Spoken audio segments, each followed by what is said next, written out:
네, 오늘은 은혜로 사는 삶이라는 제목으로 함께 말씀을 살펴보고 나누어 보도록 하겠습니다.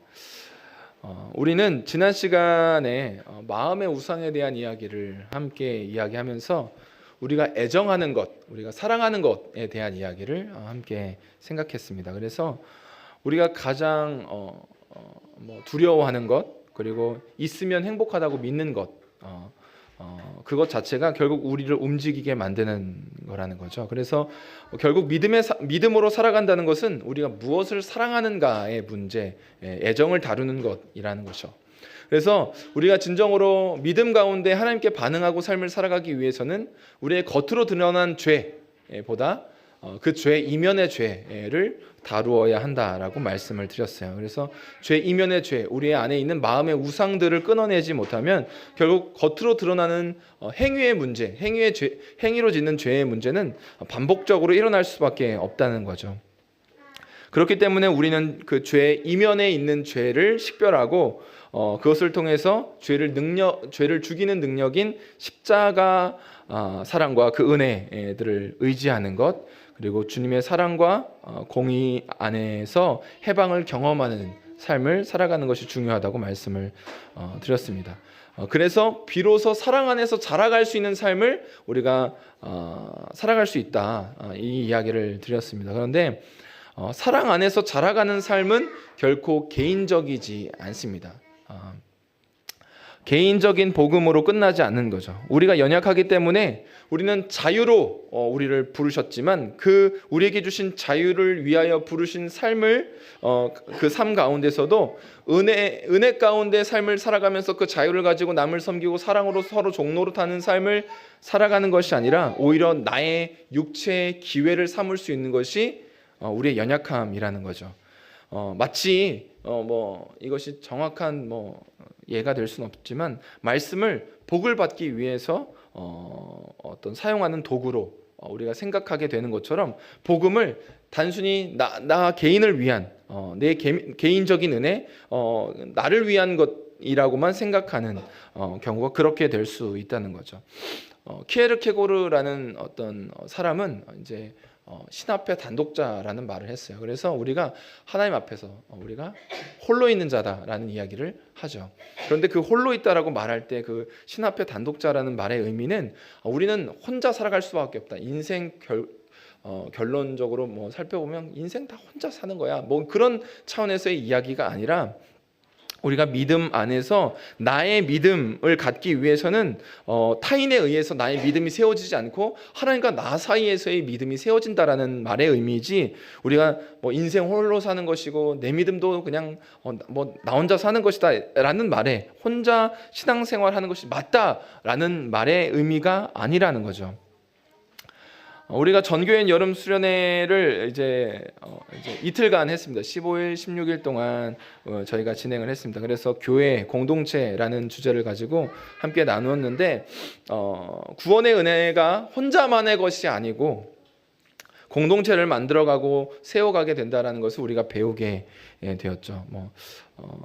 김정민 목사님의 정리된 강의를 통해서도 좋았는데 그 가운데 이제 알고는 있었는데 강의로 들으니까 늘 대화할 때 늘 쓰는 말씀이시거든요. 그런 유의 말씀을 많이 하시는데 대화를 하다 보면 많이 배우는데 그분이 늘 쓰는 말인데, 그때는 그냥 대화할 때 1대1이거나 한 3명 정도 같이 이야기를 할 때여서 막 다가오지 않았는데 강의로 또 듣게 되니까 조금 다가왔던 말이 바로 너를 위한 나라는 말이죠. 너를 위한 나라는 말씀을 하셨어요. 그런데 이게 저작권 걸려 있는 말은 아니니까 좀 차용을 해서 출처도 밝혔으니까 김정민 목사님이 생각한 말이지만 그렇게 말씀을 하셨어요. 그래서 우리가 그냥 나를 위한 나를 이렇게 나로 살아가는 게 아니라 너를 위한 나로 살아간다는 거죠. 그러니까 우리는 구원받으면 자연스럽게 우리 안에 죄가 가지고 있는 가장 강력한 한 방향성을 깨트립니다. 그것은 바로 나를 향하고자 하는 자기 중심성이에요. 그것을 깨트려서 이제 나만을 생각했던 그 마음이 너를 향해서 갈 수 있게 되는 거죠. 그래서 우리 가운데 삼위 하나님께서 사랑으로 계셨다라는 말은 그분께서는 홀로 충분하셨어요. 그래서 더 또 다른 사랑의 대상이 필요하지 않으셨습니다. 삼위 하나님께서는 성부, 성자, 성령께서는 삼위격을 가지고 계셔서 서로 교제하고 사랑하고 만나고 이야기하고 그 가운데 누림이 충분하셨습니다. 그런데 그 사랑이 흘러 넘치고 넘쳐서 하나님께서는 창조하신 거죠. 그 사랑의 열매로 맺어 가신 거예요. 하나님께서는 또 다른 사랑의 대상이 필요해서 부족해서가 아니라 사랑이 흘러 넘쳐서 세계를 만드시고 자신을 닮은 존재를 지으심으로 사랑을 더 흘려보내신 거죠. 그래서 수련회에서 나눈 말씀과 오늘 나누게 될 말씀이 굉장히 연결되어 있습니다. 이럴 때에 저는 하나님이 우리 가운데 하고자 하시는 말씀이 있다라는 것을 이렇게 느끼게 되는 거죠. 설교자는 그럴 때 느끼게 돼요. 왜냐하면 여러분들이 잘 느끼지는 못하실 수 있는데 지금 시리즈로 말씀을 전하고 있어요. 그래서 한 7번째거든요. 오늘 벌써 말씀 나누는 게 순서가 7번째 됐습니다. 그 주제를 가지고 복음 중심 삶이라는 주제를 가지고 우리가 계속 말씀을 나누고 있는데 그게 7번째예요. 그런데 여러분들이 저를 아시겠지만 수련회 일정에 딱 맞춰서 7번째 수련회 이 주제를 할 거니까 7번째 맞춰서 7번째 이 주제가 올 수 있도록 계획을 해서 딱 이렇게 맞출 만한 사람이 그런 위인이 못 됩니다. 그러니까 제가 그렇게 계획적이지 못해요. 잘 아시다시피. 그러니까 이럴 때에 말씀을 준비하면서 저는 하나님이 우리 공동체에 우리 교회에 하고자 하시는 말씀이 있다라는 것을 느끼게 되는 거죠. 그런 말씀들을 계속 반복적으로 듣게 하시는 까닭은 하나님께서 우리 가운데 분명히 뭔가를 깨닫게 하시고자 하시는 게 있다라고 느끼게 되는 거죠. 우리의 삶을 움직이는 것, 성도의 삶을 살아가게 하는 원동력, 그 원동력, 힘은 무엇이라고 여러분들은 생각하시나요? 그것을 욕망이라고도 표현할 수도 있고 욕구라고도 표현할 수 있죠. 그래서 소년이여 야망을 가져라. 옛날에 우리 젊은이래. 우리 어린 친구들은 잘 모를 거예요. 근데 저만 해도 초등학교 때 이제 저는 국민학교로 들어가서 초등학교로 졸업을 했는데 깜짝 놀라시지 마세요. 그렇게 국민학교로 들어가서 이제 7차 교육 과정으로 바뀌면서 이제 초등학교로 졸업했는데 그때만 해도 소년이여 야망을 가져라 이런 이야기들을 막 듣곤 했었어요. 사람은 욕구에 의해서 욕망에 의해서 움직이게 되죠. 식욕이 강렬해지면 자연스럽게 먹을 것밖에 안 보여요. 먹을 것만 보이죠. 먹을 게 들려요. 뭔가 이야기하는 평소에 다른 얘기는 안 들리는데 치킨 그 단어가 확 들리게 되는 거죠. 이렇게 그런 것처럼 욕구가 일어나게 되면 그 욕망에 따라서 우리가 보고 듣는 것이 더 결정이 많이 됩니다. 그러니까 우리를 움직이게 하는 동력, 우리로 하여금 반응하게 하는 것들이 우리의 욕구가 굉장히 우리가 무엇을 더 욕망하는가에 따라서 결정이 된다는 거죠. 여러분들도 한두 번쯤은 들어보셨을 건데 아브라함 매슬로우, 에이브라함 매슬로우, 영어 발음이 제가 잘 안 돼가지고 천천히 했습니다. 라는 사람은 인간이 움직이는 욕구를 낮은 단계부터 높은 단계까지 5단계로 나누었습니다. 5단계로 설명하면서 가장 낮은 단계로 바로 의식주, 생리적인 욕구를 말했어요. 그래서 식욕에 대한 것, 말씀드린 것처럼 배고픔을 느끼는 것만이 아니라 사실은 내가 먹고 살고자 먹고 살기 위해서 하는 거지라고 생각하는 것들이 바로 여기에 해당한다라고 생각할 수 있는 거죠. 그 다음 단계로는 신체적이고 감정적인 안전에 대한 욕구가 있습니다. 그러니까 내가 신체적인 위험을 받고 싶지 않은 거죠. 감정적으로 내가 상처를 받고 싶지 않은 욕망이 우리 가운데 그 다음 욕구, 생리적 욕구가 해결이 되면 그 다음 단계는 내가 위험하지 않을 그 안정감에 대한 욕구가 그 다음 단계라고 합니다. 그 다음은 관계나 인정, 소속감에 대한 욕구가 일어나게 돼요. 안전에 대한 것이 보장이 되면 자연스럽게 소속감, 관계에 대한 욕망이 일어나게 됩니다. 그 다음은 명예, 권력, 성취에 대한 욕망이 일어난다고 합니다. 그리고 가장 높은 단계가 바로 자아실현의 욕구가 있다고 하는 거죠. 그러니까 내가 나를 성취하는 삶을 살아가는 욕망이 가장 높은 욕망이다라고 이야기를 하는 거예요. 우리도 살아가면서 이러한 욕구들을 느끼고 충족하면서 삶을 살아갑니다. 안전을 보장받기 위해서 생리적인 욕구도 해결하고 먹고 마시고 또 뭐 집도 이렇게 들어가서 살고 하죠. 뭐 자연인처럼 막 산에 들어가서 사는 것은 사실 이런 어떤 뭔가의 문제가 끼어져 있기 때문에 그렇게 살아갈 수밖에 없는 거죠. 그러니까 우리도 이런 욕구들을 하나씩 해결하면서 충족시켜가면서 삶을 살아가는 거예요. 안전에 대한 욕구도 내가 보호받으려고 내 어떤 감정이 상처받지 않으려고 하는 행동들이 우리 가운데 있죠. 그것이 그 다음이 지나가게 되면 무엇인가 내가 이루고자 하는 마음들이 있습니다. 내가 이걸 이뤄야지. 뭐 내가 또 인정받고 싶어 해서 그 관계 안에서 무엇인가 자꾸 그 관계 안에서 나를 드러내는 방식으로 나타날 수 있는 거죠. 권력도 마찬가지고 더 나아가서는 내가 나로서 삶을 사는 삶은 무엇일까라는 고민을 하게 되는 거예요. 우리도 이러한 욕구들을 충족시키면서 살아가고 있습니다. 그렇다면 이 에이브라함 매슬로가 얘기한 이 5가지 욕구는 그리스도께서 이루신 일에 그를 따라서 살아가는 성도의 삶에 어디에 해당한다고 여러분들 생각하실까요? 어디에 해당한다고 여러분들 생각하십니까?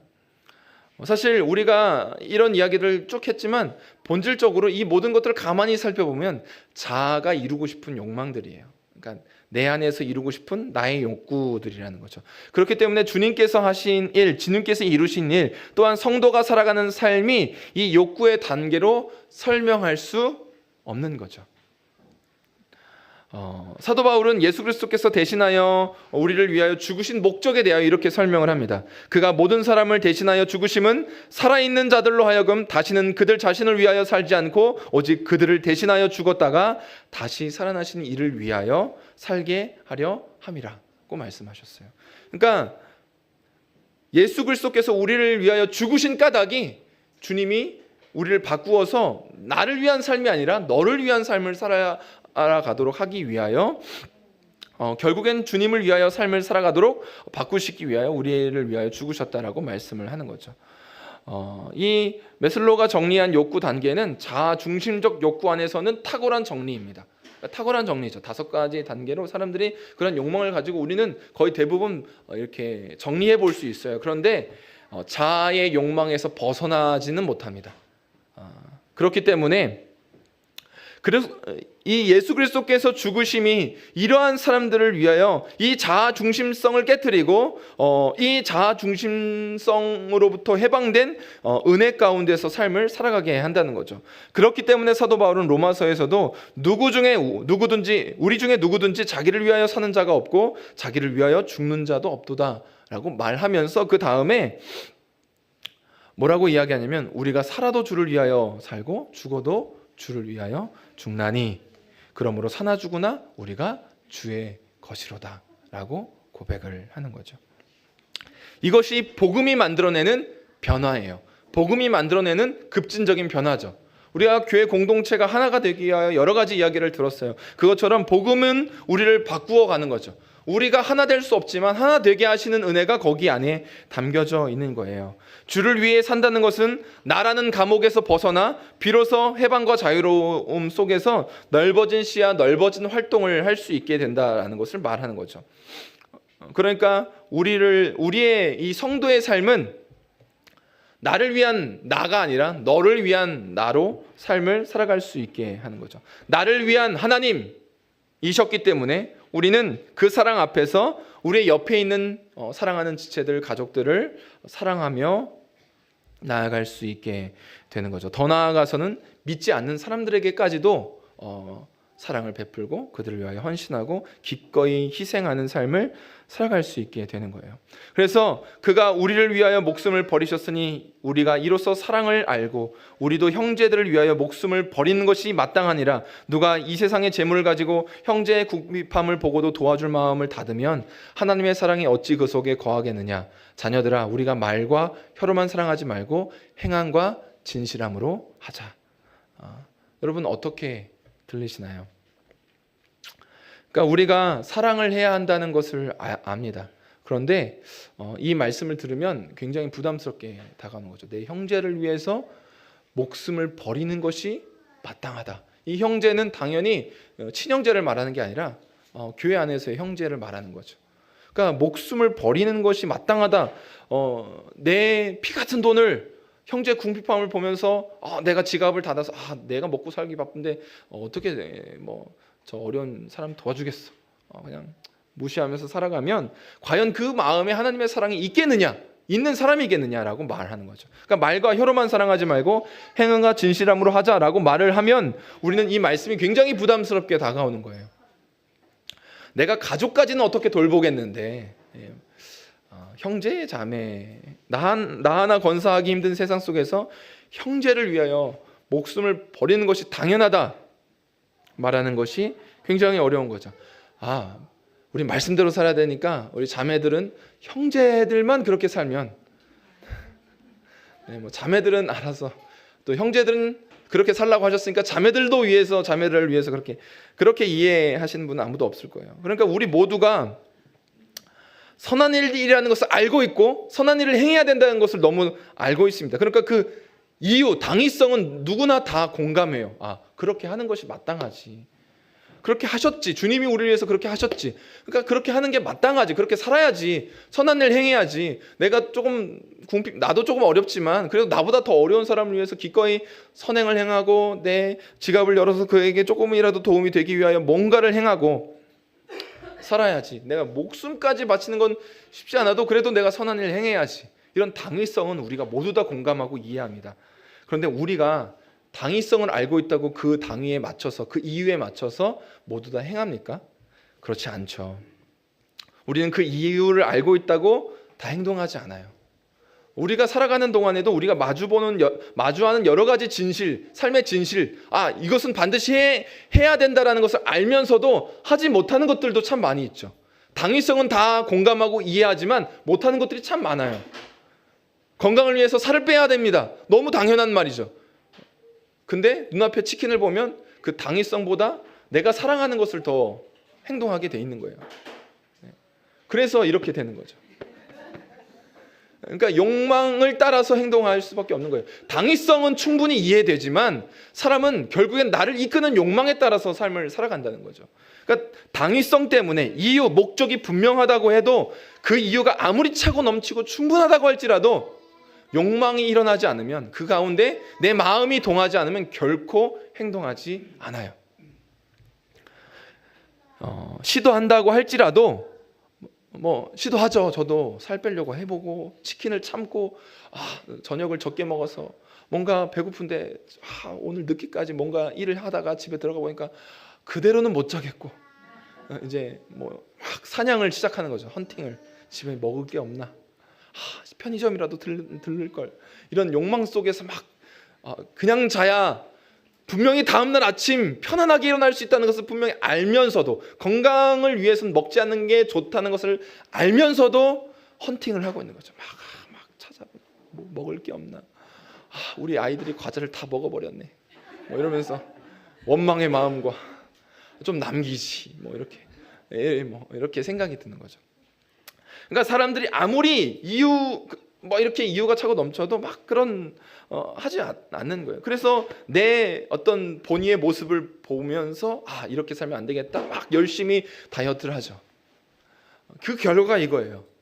그러니까 물론 자기의 의지를 가지고 잘 빼시는 분들도 있지만 저는 욕망에 약한가 봐요. 그러니까 배고프면 치킨이 생각나고 피자가 생각나고 뭔가 먹고 싶은 과자들이 막 생각나고 핫바 왜 이렇게 모락모락 김이 나는 핫바가 생각나는지 모르겠어요. 그러면 그거에 따라서 이제 오늘은 성공했는데 내일은 실패하는 거죠. 이런 불규칙한 식습관 때문에 오히려 건강은 날마다 더 안 좋아질 수밖에 없는 거죠. 그러니까 뭔가를 시도하지만 그것이 진정한 의미의 동력이 없기 때문에 금방 시들시들해질 수 있는 거예요. 성도로 살아가는 삶, 형제를 위하여 목숨을 버리는 것이 마땅합니다. 당위성은 충분해요. 우리 가운데 주신 하나님께서 이루신 일, 예수 그리스도께서 우리 가운데 보여주신 삶, 그의 은혜를 생각하면 그렇게 사는 것이 마땅합니다. 마땅한 거예요. 당위성은 충분합니다. 그러나 우리가 당위로 움직이지 않아요. 당위성으로 움직이지 않아요. 당위성으로 움직이면 우리는 그것이 곧 절망 혹은 위선으로 바뀝니다. 절망 혹은 위선으로 바뀌어요. 내가 그렇게 할 수 없구나. 포기하고 오늘도 치킨을 뜯고 있는 거죠. 그리고 자기의 내가 막 열심히 잘했어요. 그래서 자기의 위선으로 뭔가를 내가 잘하고 있다. 나 이렇게 하고 있는 걸, 이렇게 순종하고 있는 걸 자기의 의로 충만해지는 거죠. 위선하게 됩니다.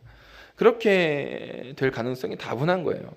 그렇기 때문에 성도의 삶을 어떻게 우리가 바라보고 이해하고 있는지가 매우 매우 중요한 거죠. 선행을 행해야 된다는 것, 형제를 위하여 목숨을 버려야 한다는 것 엄청난 것이지만 그것을 우리가 어떻게 배우게 되냐면 말씀을 통해서 배워요. 그러니까 말씀을 통해서 그것을 배우게 되는 거죠. 진짜 문제는 안 사라지는 게 문제예요. 사실 우리 가장 가까운 사람인 우리 가정 안에서도 사랑해서 만났고 사랑으로 낳은 자녀임에도 불구하고 사랑하기가 어려울 때가 있어요. 사랑으로 용납하기가 어려운 거죠. 어떻게 사랑하지? 왜 이럴까? 왜 그렇게 행동할까? 왜 그렇게 말하지? 막 이해가 안 되고 받아들여지지 않는 거죠. 그러니까 나를 포기해야만, 목숨을 버린다는 것, 결국은 목숨을 버리기까지 사랑한다는 건 뭐냐면 나는 없는 거예요. 내가 주장할 아무것도 없는 거죠. 죽었다는 건 뭐예요? 아무것도 반응하지 않는다는 거죠. 그런 나의 의로, 내 기준으로, 내 고집으로 판단하지 않는다는 거죠. 그런데 그를 얻기 위하여, 그를 살리기 위하여 기꺼이 목숨마저도 바친다는 것은, 버린다는 것은 그런 거예요. 그런데 우리는 내 자아가 아주 생생하게 살아있죠. 내 고집과 내 기준이 아주 또렷하죠. 그것을 가지고 때때로는 이기거든요. 때때로는 사랑이 이겨요. 그래서 사랑으로 그래, 이해할 수 있지, 용납할 수 있지. 이 자녀는 도대체 왜 이런 말을, 왜 이렇게 행동할까? 분명히 알아들을 것 같은데, 알아들은 것 같은데 왜 이렇게 할까? 이런 생각들을 이겨올 수 있죠. 그러나 안 사라지는 게 문제예요. 어느 순간에는 무너져 있고 어떻게든 의지를 발동해서 해보려고 최선을 다합니다. 그러다가 조금은 익숙해질 수도 있지만 또 반대로 사라지지 않는 나를 보면서 이게 어떻게 가능한 일인가? 결국 그냥 인생은 홀로 사는 거지 뭐. 각자 알아서 각자 기준을 가지고 각자 사는 거야. 뭐 내가 너를 바꿀 생각도 없고 너도 나에게 맞추지 말고 그냥 서로 알아서 살자. 그게 가장 편하다라고 생각하면서 결국 나를 위한 삶을 살아가는 거죠. 그러니까 이걸 성경의 언어로 말하자면 율법주의하고 방임이에요. 율법주의로 막 내가 최선을 다해서 삶을 살아가서 그 삶을 조금씩 익숙해지는 것. 그러나 그 열심은 사랑에 기인하는 것 같지 않고 결국엔 발견하게 되는 것은 자기 의를 위한, 그러니까 이루고 있는, 내가 열심히 하고 있잖아. 그러니까 그를 위한 삶을 살아간다고 말하면서 그가 조금이라도 나의 마음을 어렵게 하면 내가 너를 위해서 얼만큼 했는데 라는 말이 금방 툭 튀어나오는 거죠. 내가 너를 위해서 얼만큼 했는데, 뭘 내가 희생하고 사는데 라는 말이 폭 튀어나오게 되는 거죠. 시들시들하게 결국엔 내가 포기하는, 절망할 수밖에 없는 것은 뭐 그냥 너는 너대로 나는 나대로 살자. 대충 그냥 뭐 헤어지지만 않으면 됐지. 뭐 그냥 가정 안에서 살면 됐지 뭐. 이렇게 생각하고 살아가게 되는 거죠. 이 방임인 거죠. 이 율법주의와 방임 사이를 오고 갈 뿐이에요. 그렇기 때문에 우리는 이 두 가지 선택 모두 성도의 삶이 아닙니다. 성도는 이렇게 살아가지 않아요. 성도의 삶은 노력으로 이루어지는 게 아니에요.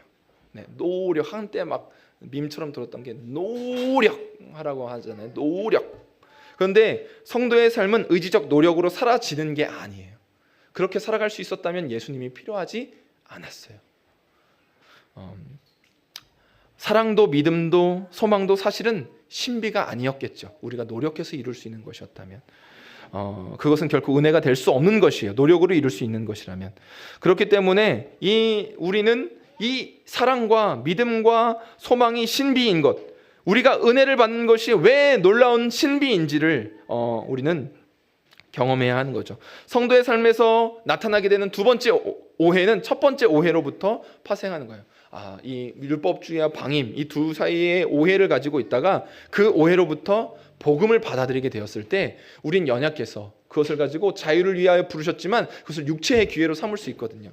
그것처럼 복음을 받아들였지만 그 복음도 오해할 수 있어요. 어떻게 오해하냐면 오늘 본문에서 우리가 오늘 다루고자 하는 건데요.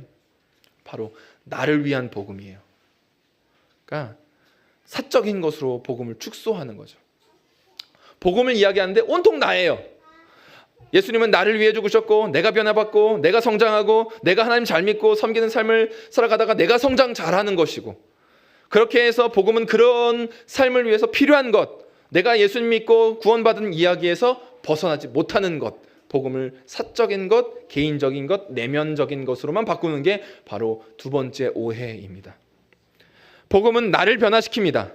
나를 변화시켜요. 그러나 나만 변화시키지 않습니다. 그리고 나의 개인적인 삶을 위해서만 복음은 주어지지 않았어요.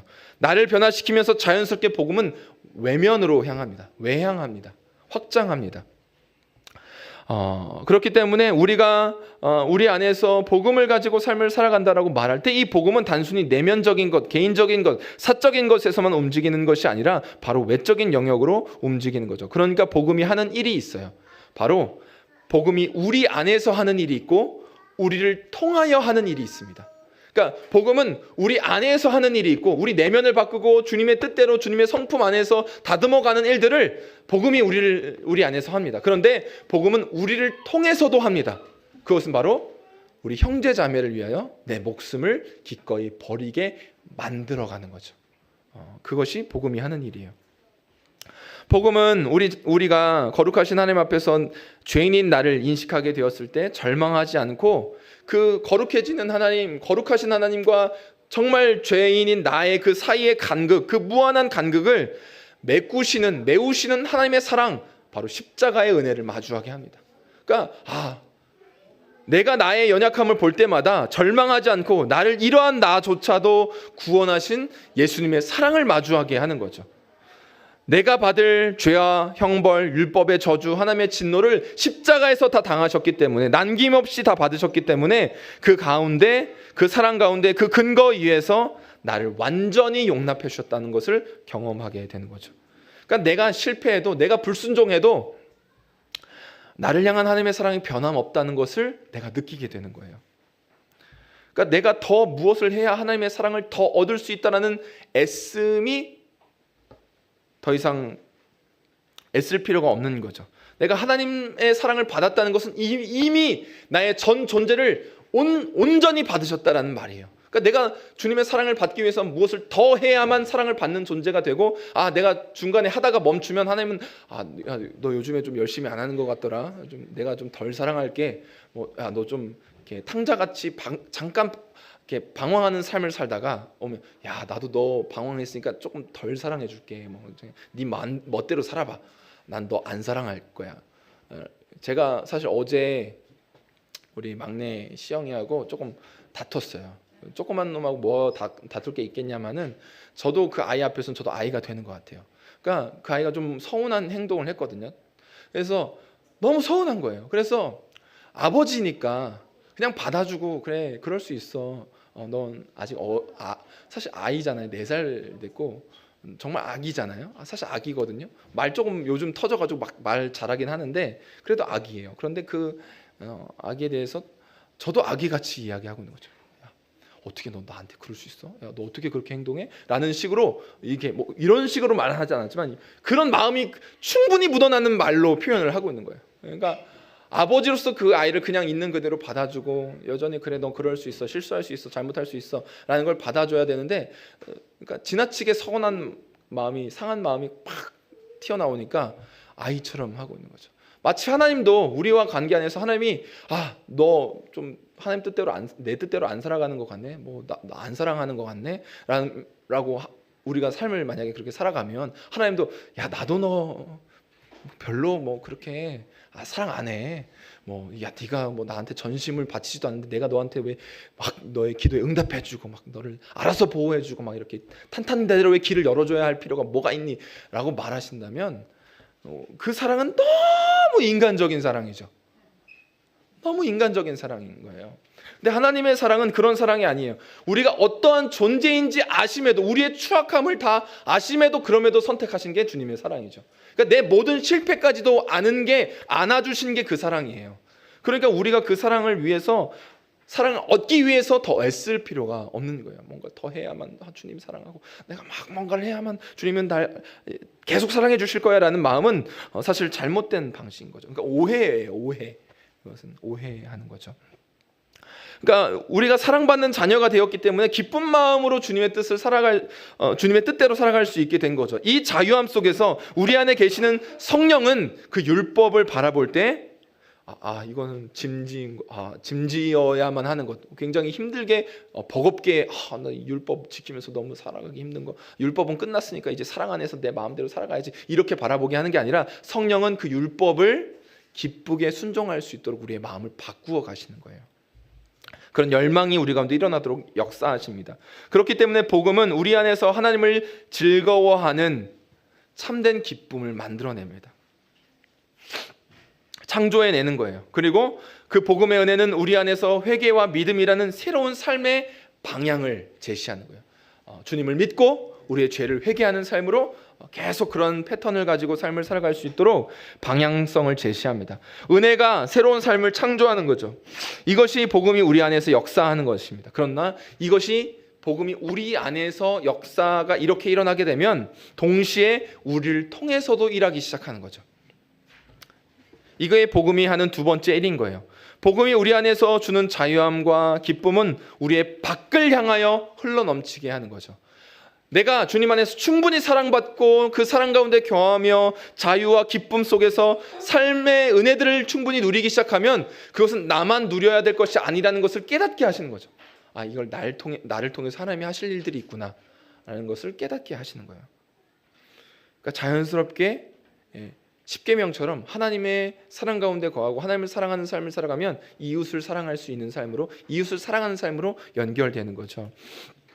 복음이 우리 안에서 허락한 기쁨과 자유를 누릴 때 그 은혜는 자연스럽게 우리의 주변부를 향하게 되어 있습니다. 내 가족, 가까운 사람들, 교회 공동체, 직장과 우리 만나는 사람들, 형제 자매들을 향하여 흘러가게 되는 것이죠. 근데 이게 저절로 이루어진다라는 말은 아니지만 복음의 은혜가 우리의 동력이 된다라는 거죠. 우리의 욕망이 되기 시작하는 거예요. 그래서 자기를 부인하고 회개와 믿음이라는 삶의 방향성을 가지고 살아가면서 안 되는 나를 계속 고백하고 사랑하지 못하는 나를 계속 그 말씀 앞에 믿음과 회개라는 그 은혜 가운데서 계속 다루어가면서 나를 씨름하면서 주님 앞에 변화되어지는 삶을 경험하는 거죠. 그러니까 김정민 목사님께서도 이제 강의 때 말씀하셨지만 이제 한마디로 말하면 사실 저는 그 정도 아니거든요. 약간 농구 죽돌이세요. 그래서 막 농구를 굉장히 좋아하세요. 그래서 신대원 때도 저는 사실 이제 농구를 좋아는 하지만 그렇게까지 좋아하는 건 아니거든요. 근데 이제 농구할 사람을 멤버를 모아야 하니까 이제 저보다 형이시고 물론 이제 신대원 때는 저보다 1년 후배시긴 했는데 근데 어쨌든 농구할 사람 모아야 되니까 막 매번 부르시는 거예요. 그래서 이제 일주일에 4번 농구 한 적은 거의 많지는 않습니다만은 그런 날도 있는 거예요. 네 번째 나가려고 하면 내일 수업 시간에 내가 들을 수 있을까? 이런 생각들이 막 들어요. 근데 어쨌든 그 결혼하고도 김정민 목사님이 그 농구하고 싶은 마음들이 계속 일어났는데 이제 그 사모님을 위해서 기꺼이 내려놓을 수 있게 되었다라고 말씀하셨잖아요. 제 삶 속에서도 그런 게 있나 좀 찾아봤는데 저는 좀 약한 것 같아요.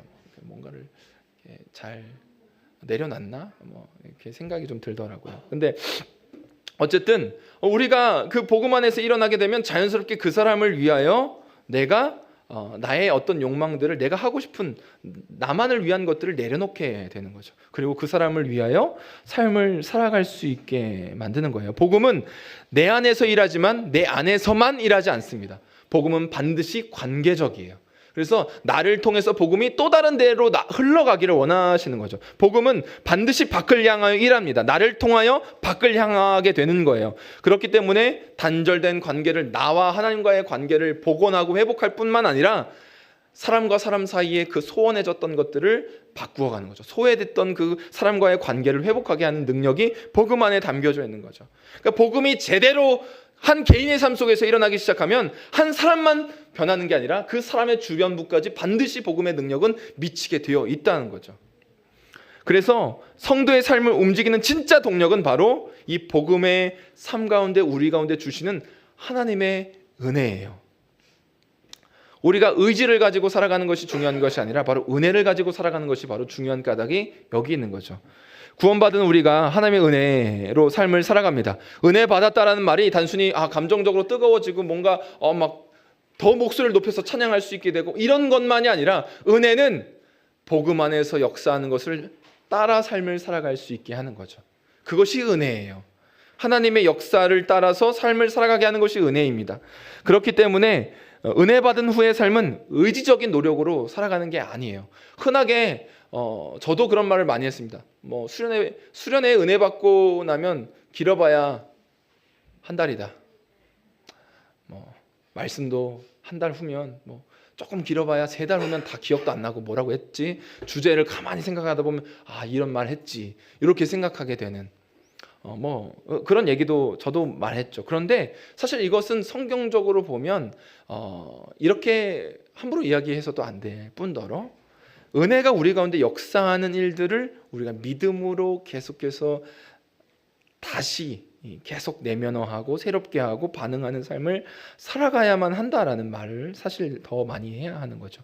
근데 어쨌든 은혜 안에서 은혜로 순종하는 삶, 복음의 은혜는 신자의 삶을 바꾸고 그 가운데 살아갈 수 있는 근본적인 동력, 욕구, 욕망이 거룩한 열망이 되는 거죠. 그렇기 때문에 안으로는 나의 죄 때문에 그 죄로 인하여 회개하고 더 주님을 믿게 할 뿐만 아니라 밖으로는 사랑할 수 있게 하는 거죠. 밖으로는 사랑으로 나아가게 하는 거예요. 사랑하고 섬기는 동기가 바로 복음이 되는 거예요. 은혜가 되는 거죠. 장애물을 있어요. 가족을 사랑하는 것도 힘든데 형제 자매를 사랑한다는 것이 어떻게 어렵지 않겠어요. 네. 어렵지 않겠어요. 굉장히 어렵죠. 장애물을 만나고 자기를 부인하고 믿음으로 살아가는 삶이 굉장히 어렵지만, 그럼에도 복음은 그것을 건너가게 하는 거죠. 건너갈 수 있게 하는 거예요. 그래서 우리 안에서 밖으로 흘러가게 하는 거죠. 이것이 은혜로 사는 삶입니다. 신자의 삶은, 성도의 삶은 이 움직이는 동력이 바로 하나님의 은혜라는 것을 기억할 때 일어나기 시작하는 거죠. 그러니까 이 사도 바울이 고린도후서에서 우리는 우리를 전파하는 것이 아니라 오직 그리스도 예수의 주 되신 것과 또 우리를 위하여 우리가 너희의 종 된 것을 전파하노라. 그러니까 내가 너를 위해서 섬길 수 있는 것은 주님이 나를 살려주셨고 주님이 우리의 주인 되신 것과 그것 때문에 주님의 종된 것이 아니라 그 주님의 종된 것을 넘어서 너의 종까지도 된 것을 우리가 전파한다라고 말하는 거죠. 그러니까 내가 주님을 위해서 헌신하지만 주님을 위해서 헌신한다는 말은 곧 너를 위하여 헌신한다는 말로 나타난다는 거죠. 복음은 그렇게 일한다는 거예요. 그렇기 때문에 사실 우리도 그렇게 말하면 멋있어요. 주님을 위해서 삽니다. 나는 주님의 종입니다 라고 말하면 멋있어요. 그런데 나는 당신의 종이요 라고 말하는 건 우리 감정적으로 뭔가 딱 브레이크가 걸리는 어떤 지점이 있어요. 그런데 주님을 위해서 살아간다는 삶은 브레이크가 없어요. 주님을 위해서 삽니다. 넌 주님의 종입니다 라고 말하는 건 어떻게 보면 자기를 드러내는 방식이기 때문에도 그것을 말하는 건 별로 거리낌 없어요. 그런데 내가 당신의 종입니다 라고 말하는 건 어떤 지점에서는 반드시 브레이크가 걸리죠. 종이라고 말하면 나를 함부로 대하는 거 아니야? 내가 종이라고 먼저 굴종적으로 이렇게 순종하고 뭔가 복종하는 자세로 가면 나를 막 무시하고 막 함부로 대하고 막 하는 거 아니야? 라는 그 딱 생각에 딱 여기까지 올라왔던 말이 우린 서로 섬겨야지 라는 말로 나오는 거죠. 바뀌는 거예요. 여기서 바뀌어서 당신도 나를 위해서 섬기고 나도 당신을 위해서 섬기고 이렇게 계산적인 태도가 나올 수 있는 거죠. 그렇기 때문에 사도 바울은 지금 우리가 전파하는 것은 우리 자신만이 아니라 나를 살려주신 주님의 은혜 가운데 나는 주님의 종이지만 그 종이라는 말은 바로 당신의 종이라는 말과 같습니다라고 표현하고 있는 거예요. 이 부담스럽고 싫지만 그럼에도 불구하고 복음은 이 일들을 우리 가운데 은혜로 이루어 가신다는 거죠. 하나님의 은혜로 이 일들을 이루어 가는 거죠. 그렇기 때문에 오늘 본문 우리가 함께 읽었던 이 동력은 바로 이 동력이 어디에서 나오냐면 이 우리가 함께 읽었던 이 말씀 속에서 내 속에서 능력으로 역사하시는 역사를 통해서 이 힘이 일어나게 된다는 것을 말하고 있는 거죠. 그러니까 내가 의지적으로 하는 게 아니에요. 내가 물론 필요하죠. 고백하게 되는 것도 어느 순간은 필요합니다. 내가 복음에 순종하기 위하여 고백하는 게 나눔이 일어나게 됩니다. 그래서 복음의 공동체 안에선 반드시 의지적으로 그 복음 앞에 순종하는 일들이 발생해야만 해요. 내가 당신의 종입니다라는 고백을 해야 하는 거죠. 고백이 필요합니다. 그러나 우리 안에서 역사하신 능력을 통해서 사실은 우리가 그렇게 고백할 수 있게 된다는 것이죠. 사도 바울은 이 가운데 이 능력이라는 말이 우리가 잘 알고 있는 dynamis라는 단어인데, 이것은 기적적인 능력, 굉장히 강력해서 완전히 바꾸어 놓는 것, 우리가 흔하게 알듯 다이너마이트라는 말이 이 dynamis라는 말에서 파생됐는데, 그만큼 파괴적으로 우리를 바꿀 수 있는 능력이 바로 이 dynamis라고 말한 능력인 거죠. 그러니까 은혜가 동력이 되어 움직이는 그 삶 속에서 우리 안에서 역사하시는 그분의 능력은 우리를 완전히, 우리의 자기중심적인 생각을 완전히 깨트리고도 남을 만한 능력이라는 거예요. 그만큼 파괴적인 능력이라는 거예요. 우리의 헛된 것들을 파괴할 수 있는 능력이라는 거죠.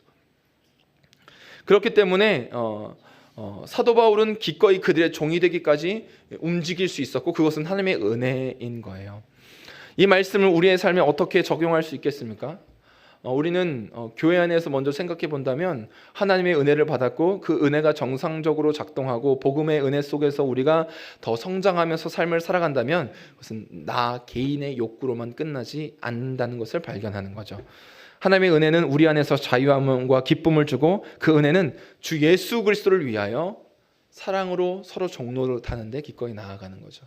내가 그를 위하여 기꺼이 헌신할 수 있어요. 내 옆에 있는 지체를 위해서 그가 때때로는 나를 무시하는 것 같고, 나를 함부로 내가 막 맨날 이렇게 호의를 하니까 그 호의가 걸린 줄 아네?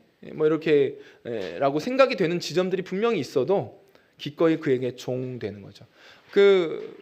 김정민 목사님도 그 얘기를 하셨잖아요. 종이라는 게 뭐 어떤 말인지. 그러니까 종은 그냥 하는 거예요. 아파도 하는 거예요. 하라고 하면 하는 거죠.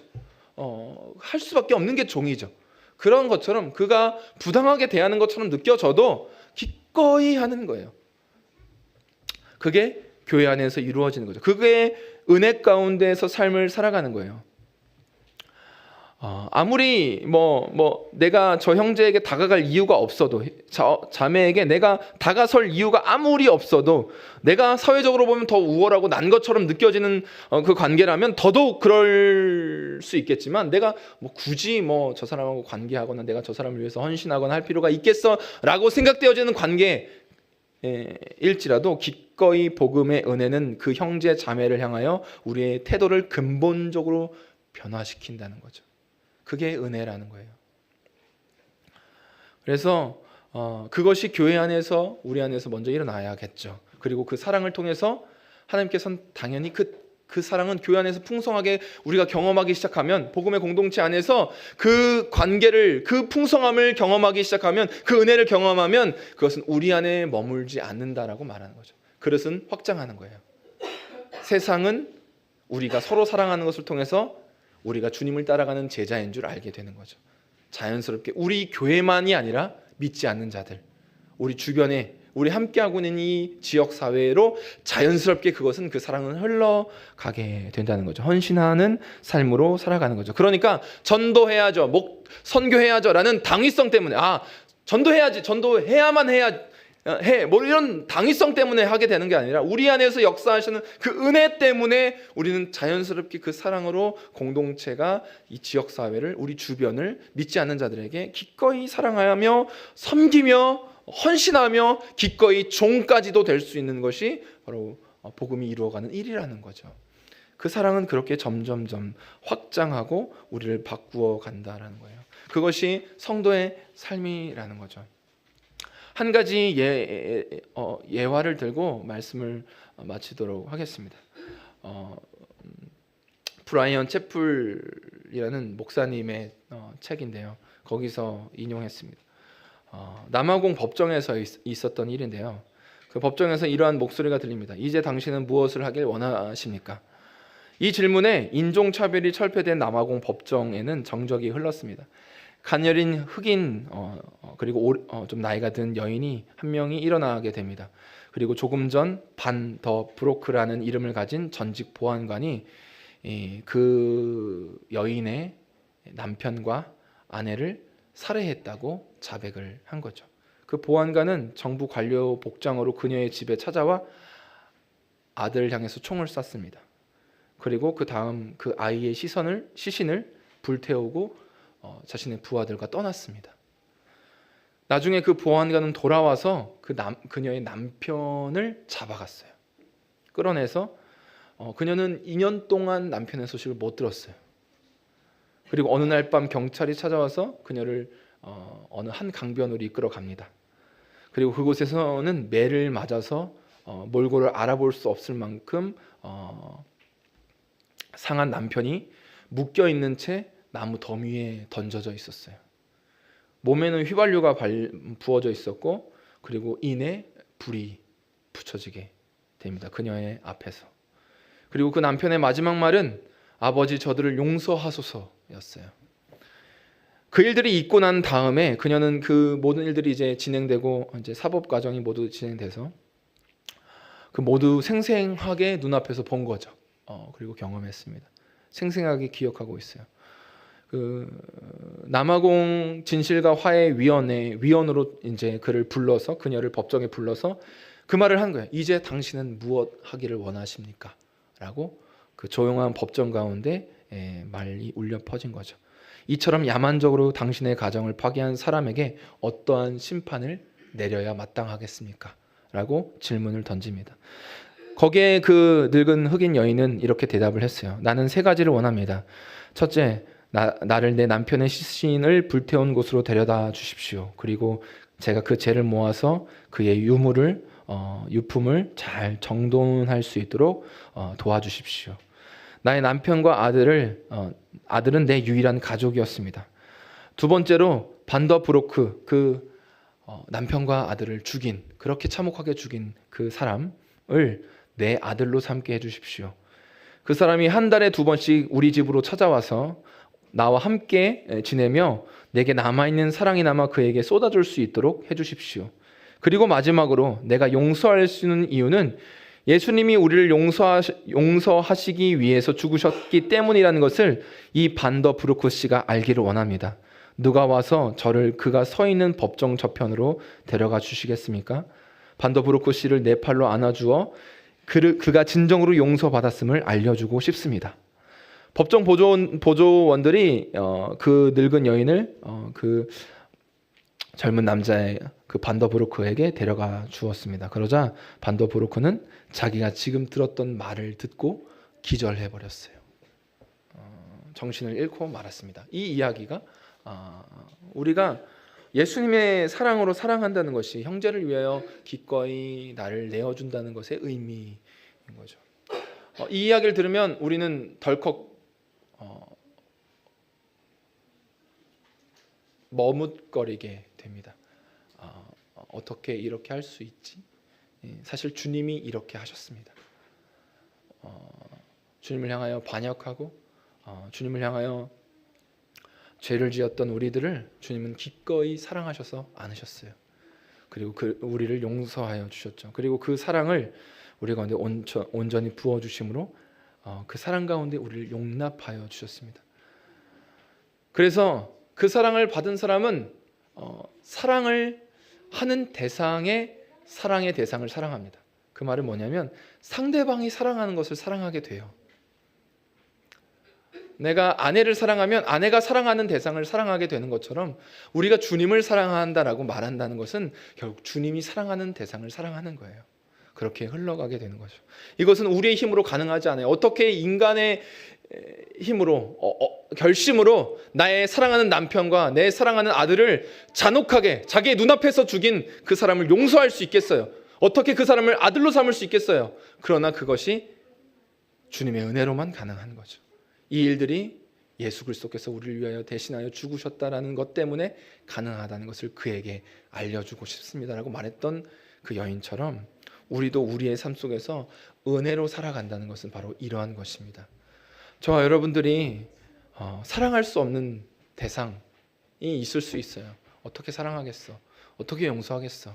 어떻게 받아들이겠어 라고 생각하는 대상이 있을 수 있죠. 그러나 그럼에도 불구하고 우리는 그를 사랑할 수 있습니다.